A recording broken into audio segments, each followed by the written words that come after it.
Îndoaie un deget, dar dacă nu îndoi măcar 5 degete, înseamnă că ești un mincinos. Îndoaie un deget dacă ai întrebat vreodată ce, chiar dacă ai auzit ce a spus persoana cu care vorbeai. Îndoaie un deget dacă atunci când vorbești cu animalele sau cu bebelușii, îți faci vocea ascuțită. Îndoaie un deget dacă mereu după o ceartă te gândești la ce ai fi putut spune, dar nu ai spus.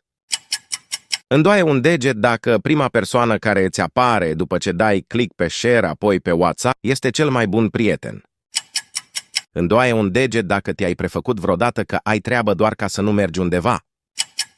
Îndoaie un deget dacă ai încercat vreodată să închizi frigiderul încet ca să vezi cum se stinge lumina. Îndoaie un deget dacă ai încercat vreodată să echilibrezi întrerupătorul de la bec între pornit și oprit.